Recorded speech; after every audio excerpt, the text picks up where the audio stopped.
Welcome back. Ed Martin here on the Pro America Report. Great to be with you. And we just got a few minutes to wrap things up before the weekend. And so let me cover a couple of topics. Excuse me. Number one, I don't know how this sports thing is going to work out. Do you?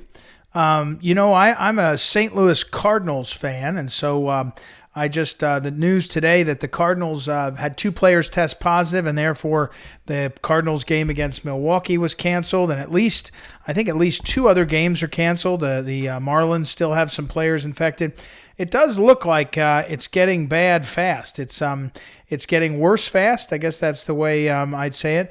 And I don't know how that turns out. I don't know how that turns out. There's 20 Marlins players that are sick with coronavirus, and 20. So it's at least a week or two before they're better. Now, last night the NBA opened with their version of this was they have a bubble that they're living in, and so nobody's allowed in, and they're just around each other, and it might be the way to get a season in. It's a lot easier to do that in the NBA I guess.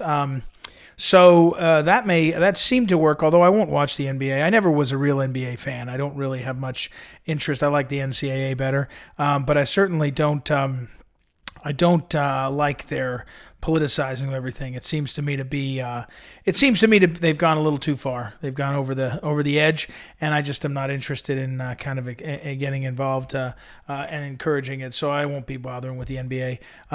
And we'll have to see with the NFL. I mean, the NFL's not going to do a bubble thing. They can't. So could they have the same problem? One of the descriptions, Dr. Fauci was interviewed before one of the House committees today, and he said this is a pandemic. Obviously he said this is not going to stop. I think that's pretty obvious. He did say he thought that there is a real chance, for a vaccine. He said that is going better than they expected. Although even that is still scheduled to be, he said, early next year, so early in 2021. So basically, this is not, we're just got to go through this. This is a pandemic. So, again, I don't know why. It felt to me like Fauci again was caught between a rock and a hard place. He basically said the administration has a plan, a strategy. They've implemented it. Everybody's doing the best they can. That's just the reality of the situation of a bad disease. That seems to make sense to me. We're seeing over in Europe the return of the virus in other places. It's not like we're the only country that has the virus. And frankly, I don't believe when I see what I see in terms of numbers, I don't believe that the other countries are telling the truth. Certainly not China. But other parts of the world, I just don't think that they're telling the truth because it doesn't make any sense to me. And if they are, that it just means that eventually the virus is going to come back there. I don't think that there's any secret to this, and the reality of that is what's coming. But my gosh, if you look at the European economy, how they've been crushed, just like the American economy, it's just horrendous. So we'll see.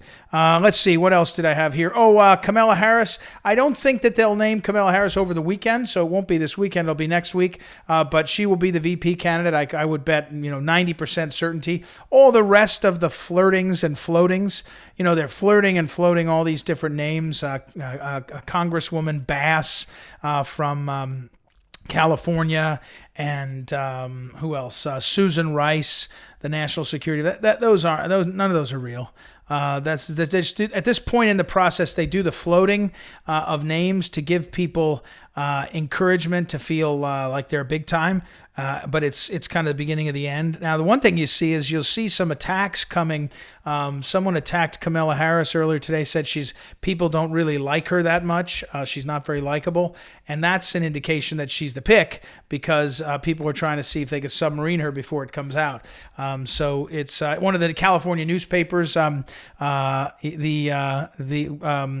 said that they wouldn't pick her because they thought she wasn't very good or something. But my point here is that she's the front runner, she's the pick. Nobody else is going to displace her at this point, and that's what they want. That's what they want. And I told this to somebody earlier, in case you haven't heard it over and over again. The reason why she'll be the pick is because she's predictively of the swamp. Joe Biden received the most number of endorsements from the so-called Democrat superdelegates. Those are the insiders who are like former congressmen and former presidents and members of the party. Superdelegates are the insiders of the swamp in the Democrat Party. And Joe Biden received the most endorsements. And the second most endorsements in the Democrat primary, Kamala Harris. They know what they want. They don't want somebody to rock the boat. They want someone who will keep the swamp going. All right, everybody, have a great weekend. Thank you for tuning in. It's Ed Martin. Thank you, Noah, our technical director, Joanna, for booking the guests. And thank you for listening. We'll be back Monday. Have a great weekend. Ed Martin here on the Pro America Report. Talk to you then.